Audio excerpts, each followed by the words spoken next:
Hello friends, welcome to savage point. நான் உங்கள் ஏஸ்கர். So இன்னைக்கு நம்ம கேம் சேஞ்சர் படத்தோட நான் ஸ்பாயிலர் ரிவ்யூ தான் பார்க்க போகிறோம். இந்தியன் 2 படத்தோட ரிவ்யூஸ்க்கு அப்புறம் சங்கர் சார் மேலே ஒரு பெரிய ப்ரெஷரே இருக்குது. ஸோ பயங்கரமான நெகட்டிவ் ரிவ்யூஸ் அந்த படத்துக்கு கிடச்சிருந்தது. தன்னை ப்ரூவ் பண்ணிக்க வேண்டிய ஒரு சுச்சுவேஷனில் இப்போ அவர் இருக்காரு. சரி, ட்ரிபிள் அப்புறம் ராம் சரணுக்கு ஒரு பெரிய பேன் இண்டியன் ப்ராஜெக்ட், கிட்டத்தட்ட ஒரு 2 வருஷத்துக்கு அப்புறம் ராம் சரணுக்கு ஒரு பெரிய ப்ராஜெக்ட் ரிலீஸ் ஆகுது. இப்படி ஒரு மிகப்பெரிய எதிர்பார்ப்பு மத்தியில் இன்னைக்கு ரிலீஸ் ஆயிருக்கக்கூடிய இந்த கேம் சேஞ்சர் வந்து எப்படி இருக்குது, என்னோட thoughts and views and total review வந்து இன்னைக்கு இந்த வீடியோவில் பார்த்தலாம். அதனால் இந்த வீடியோவை ஸ்கிப் பண்ணாமல் ஃபுல்லாக பாருங்க. சரி, வாங்க நம்ம வீடியோக்குள்ள போகலாம்.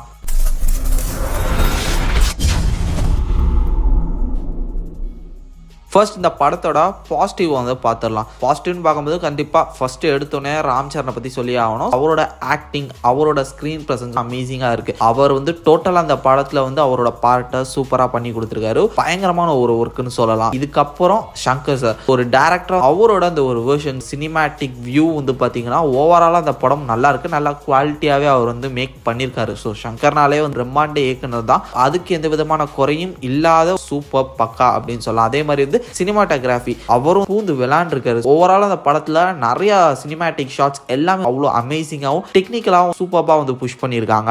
பெரிய ப்ரொடக்ஷன் வேல்யூ வந்து இந்த படம் பார்க்கும்போதே தெரியுது. ஸோ நிறைய செலவு பண்ணி எடுத்திருக்காங்க அப்படின்றது ஒவ்வொரு செகண்ட்லையும் ஒவ்வொரு ஃப்ரேம்லையும் அந்த ஒரு குவாலிட்டி வந்து சூப்பராக தெரிஞ்சது. தென் இதுக்கப்புறம் எப்படி ராம் சரண் சாரை பற்றி பேசுகிறோமோ அதே மாதிரி ஆக்டர் எஸ்.ஜே. சூர்யா, ஸோ அவரை பற்றியும் பேசி ஆகணும். அவர் வந்து இதில் ஒரு முக்கியமான ஒரு வில்லன் ரோலை வந்து பிளே பண்ணியிருக்காரு. ஸோ அவரோட ஆக்டிங் எல்லாமே வந்து யூஸ்வலாக நம்ம எல்லாருக்குமே தெரியும். எஸ்.ஜே. சூர்யா சார் பயங்கரமாக பண்ணிடுவார் எப்பயும். அந்த விதத்தில் வந்து பார்த்தீங்கன்னா இதுவுமே ஒரு அமேசிங்கான ரோல் நல்லா பண்ணியிருக்காரு. அவரோட பார்ட்டை சூப்பராக இந்த ஒரு கேரக்டருக்கு எவ்வளோ தேவையோ அவ்வளோ அழகாக பண்ணி கொடுத்துட்டு போயிட்டாரு. மியூசிக்கும் எனக்கு கேட்டிங்கன்னா ஒரு டீசென்ட் ஒர்க்குன்னு சொல்லுவேன். ரொம்ப சூப்பர் அப்படின்னு என்னால் சொல்ல முடியல. பிகாஸ் பிக்சரைஸ்டாக வந்து எல்லாமே நமக்கு பிரம்மாண்டமாக பெரிய ஒரு படம் பார்த்த ஃபீல் இருக்கு. பட் அந்த பெரிய படத்துக்கான ஃபீல் வந்து மியூசிக் கொடுக்கல. பேக்ரவுண்ட் ஸ்கோர் முடிஞ்ச அளவு டீசென்ட் ஒர்க் பண்ணியிருக்காரு. சாங்ஸும் ஓகே அப்படின்ற மாதிரி தான், அந்த ஒரு ஓகே டீசென்ட் லெவலில் தான் கமெண்ட் பண்ணியிருக்காரு. மேபி சங்கர் வந்து ஏஆர்ஆர் அனிருத்தை ட்ரை பண்ணியிருக்கலாம், ஏன்னு தெரியல. பட் தமனும் அவரோட பெஸ்ட்டாக பண்ணியிருக்காருன்னு தாங்க சொல்லணும். ஒரு டீசென்ட் ஒர்க், அவ்வளோதான். அதை தாண்டி இந்த படத்தில் பெருசாக பாசிட்டிவ் எதுவும் இல்லை. ஸோ இப்போ நம்ம அதுக்கு அடுத்து நெகட்டிவ் போயிடலாம். நெகட்டிவ் அப்படின்னு பார்த்துக்கிட்டிங்கன்னா இது வந்து ஒரு யூஷுவல் பொலிட்டிக்கல் பேஸ்டு ஃபிலிமில் என்னென்ன எலமெண்ட் இருக்குமோ அது எல்லாமே இதுலேயும் இருக்குது. நம்ம எல்லாருக்குமே ஆல்ரெடி தெரிஞ்ச பழைய கதை அப்படின்ற மாதிரி சொல்லாமே ஆல்ரெடி வந்தது தான். அதை முடிஞ்ச அளவு ஸ்க்ரீன் பிளே மூலமாகவும் ஒரு சில பிளாட் ட்விஸ்ட் மூலமாகவும் வந்து பார்த்தீங்கன்னா நமக்கு வந்து வேற மாதிரி மாற்றி அமைச்சு இதை வந்து ப்ரெசென்ட் பண்ண ட்ரை பண்ணியிருக்காரு. அதில் நான் தப்பு சொல்லலை. பட் அப்படி எடுத்திருக்கக்கூடிய ஒரு சிம்பிள் கான்செப்ட், இது வந்து ஒரு சிம்பிள் கான்செப்ட். இது மாதிரி ஒரு 10-15 படம் வந்துருச்சு. லைக் உங்களுக்கு எக்ஸாம்பிளுக்கு சொல்லலாம், இதே டேரக்டர் எடுத்த முதல்வன் இந்தியன் படம், அதுக்கப்புறம் சர்க்கார், மெர்சல், இது மாதிரி பொலிட்டிக்கல் பேஸ்ட் ஜானர் அந்த ஒரு ஃபிலிம்லாம் இருக்குல்ல. ஸோ அதில் எப்படி ஒரு டெம்ப்ளேட் இருக்கும். ஃபர்ஸ்ட் ஹீரோ வந்து சம்மந்தமே இல்லாமல் இருப்பார். அதுக்கப்புறம் இந்த ஒரு அரசியல் பார்வை அவருக்குள்ள வரதுக்கான ஏதோ ஒரு பிரச்சனைக்குள்ள அவர் வந்து போயிருப்பாரு. இல்லை அவருக்கு வந்து ஒரு மிகப்பெரிய இம்பாக்ட் கிரியேட் ஆகும். அதுக்கப்புறம் அவர் ரெவல்யூஷன் பண்ண வருவார். ஸோ அந்த நேரத்தில் அரசியல்வாதிகளுக்கோ இல்லை மக்களுக்கும் ஏதோ ஒரு விஷயத்தை புரிய வைக்கிறதுக்காக போராடுவாங்க. அதுக்கப்புறம் அந்த கிளைமேக்ஸ் நெருங்க ஒரு பாட்டு மூலமாவே அவங்க வந்து முடிஞ்ச அளவு அச்சீவ் பண்ணுவாங்க. இல்லைனா படத்தோட கிளைமேக்ஸ்க்கு முன்னாடி ஒரு பெரிய ஸ்பீச், ஒரு பயங்கரமான ஸ்பீச், இந்த ஒரு உலகம் எப்படி இருக்கு, இந்த நாடு எப்படி இருக்கு அப்படின்னு சொல்லிட்டு எல்லார்ட்டையும் பேசி அவங்க நெஞ்சு அப்படியே கரைக்கிற மாதிரி ஒரு ஸ்பீச். அதுக்கப்புறம் எல்லாரும் மாறிடுவாங்க. அது மாதிரி ஒரு டெம்ப்ளேட் இருக்குல்ல, சேம் கதை தான். முடிஞ்சலாம் அதை வந்து கிரிப்பா கொடுத்திருந்தா ஒரு சூப்பரான படமா மேபி வந்திருக்கலாம். இவங்க வந்து இல்லாத கதையை தேவையில்லாம அதிக டியூரேஷனுக்கு இழுத்து வச்சதுதான் ஒரு பெரிய பிரச்சனையா எனக்கு தோணுது. ஒரு பெரிய நெகட்டிவ்னு கூட சொல்லலாம். அதுதான் இந்த படம்லாம் எனக்கு கேட்டிங்கன்னா 2 ஹவர்ஸே பெருசு. 2 ஹவர்ஸ் 10 மினிட்ஸ்க்குள்ள வந்து முடிச்சு கொடுத்துருந்தா இந்த படம் டீசென்ட், ஒன் டைம் வாட்சபிள் அப்படின்னு சொல்லிட்டு ஃபெஸ்டிவல் டைம்ல ஒரு என்டர்டைனிங் ஃபிலிமா மேபி இது சக்சஸ் பண்ணியிருக்கலாம். பட் இதுல வந்து நிறைய தேவையில்லாத அன்வான்ட் சீக்வன்சஸ் இழுத்து வச்சிருக்காங்க. லைக் ராம் சரண் அண்ட் கியாரா அட்வானி போர்ஷன்ஸே அப்படியே கட் பண்ணி தூக்கிடலாம். எனக்கு கேட்டிங்கன்னா கியாரா அட்வானியோட போர்ஷன்ஸ் எல்லாமே ஒரு ஸ்பீட் பிரேக்கரா தான் இருக்கு. படம் போற போக்கில் வந்து ஒரு ஸ்பீட் பிரேக்கர் ஆகும். அது போக இந்த தெலுங்கு டெம்ப்ளேட் அப்படின்னும் போது அந்த தெலுங்கு காமெடிஸ்னு ஒன்று இருக்கும்ல, சிரிப்பே வராத காமெடிக்கு சிரிக்க வைக்கிறதுக்கு ட்ரை பண்ணுவாங்க. ஸோ அந்த மாதிரியான விஷயங்கள் அது ஒரு போர்ஷனும் இதில் இருக்கு. அதே மாதிரி கிட்டத்தட்ட 7 பாட்டுங்க. மனசாட்சி வேணாமாங்க, இப்போ இருக்கக்கூடிய ஆடியன்ஸ் எங்கங்க அவ்வளோ பாட்டு கேட்குறாங்க?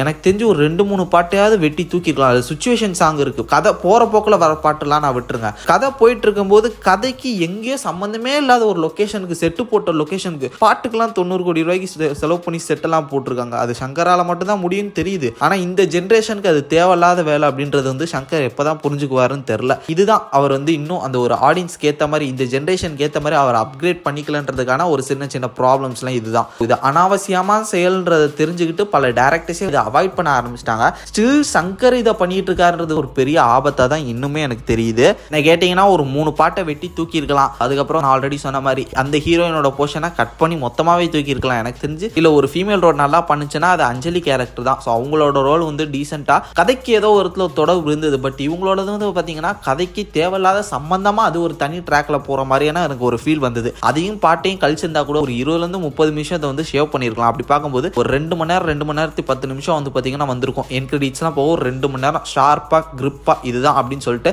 ஸ்ட்ரைட்டா கதைக்குள்ள போயிட்டு அந்த கதை அப்படி இப்படின்னு சொல்லிட்டு போயிட்டு நமக்கு வந்து ஒரு கிறிஸ்பான ஒரு அமேசிங்கான ஒரு ஆக்ஷன் ஃபிலிமா இது இருந்திருக்கும். அப்படி இருந்திருக்க வேண்டிய ஒரு படத்தை ஒரு கமர்ஷியல் படமா இல்லைன்னா ஒரு தெலுங்கு ஃபீல் படமா பிரசன்ட் பண்றேன்ற பேர்ல கொஞ்சம் லோ டவுன் பண்ணிட்டார் அப்படின்னு சொல்லலாம். மற்றபடி இதை நீங்க பார்க்கலாம், ஒன் டைம் வாட்சபிள் தான். பட் இந்த விஷயங்களை வந்து குறைச்சிருந்தா கண்டிப்பா இந்த படம் இன்னும் கொஞ்சம் பெட்டரா இருந்திருக்கும் அப்படின்னு நான் சொல்றேன். இதை ஆடியன்ஸ் எப்படி ரிசீவ் பண்ணிக்க போறாங்கன்னு எனக்கு தெரியல. எனக்கு தெரிஞ்சு தமிழ் ஆடியன்ஸ்க்கு வந்து ஆல்ரெடி இது நிறைய படங்கள் பார்த்த ஒரு ஃபீல் அப்படின்றனால மேபி இது மிக்ஸ்ட் ரிவ்யூ கொடுக்கலாம். இல்லைனா இந்தியன் 2 மாதிரியான ஒரு ரோஸ்ட் மெட்டீரியலாக கூட ஃபியூச்சர்ல மாறலாம். அது என்னன்றத இன்னைக்கு ஈவினிங்லேயே தெரிஞ்சிடும். பட் தெலுங்கு ஆடியன்ஸ் இது எப்படி ரிசீவ் பண்ணிக்க போறாங்கன்றத வச்சு தான் இந்த ஒரு படத்தோட பின்னார்லோஸே இருக்கு. ஏன்னா புஷ்பா 2 வந்து பயங்கர சக்சஸ்ஃபுல்லா ஓடணும் போது இந்த படத்துக்கு என்ன வேணா நடக்கலாம் அப்படின்ற மாதிரி தான் இருக்கு. வெயிட் பண்ணி பார்ப்போம். ஏன்னா இது வந்து டைரக்டர் சங்கரே சொல்லிட்டாரு, இது ஏன் படம் தான், பட் இது வந்து பக்கா தெலுங்கு படம் அப்படின்னு அவரே ப்ரொமோஷன்ல சொல்லி தான் ப்ரொமோட் பண்ணாரு. அதுக்கேற்ற மாதிரி படம் அப்படிதான் இருக்கு. ஒரு ஒன் டைம் வாட்சபிள் அப்படின்னு சொல்லலாம். இந்த ஃபெஸ்டிவல் டைம்ல வந்து என்கிட்ட ஒரு 3000 ரூபாய் இருக்கு, நான் செலவு பண்ணியா அவனை குடும்பத்தோட அப்படின்னு உங்களுக்கு தோணுச்சுன்னா வேணா போய் பார்க்கலாம். ஏன்னா நீங்களே செலவு பண்ணணும்னு சொல்லிட்டு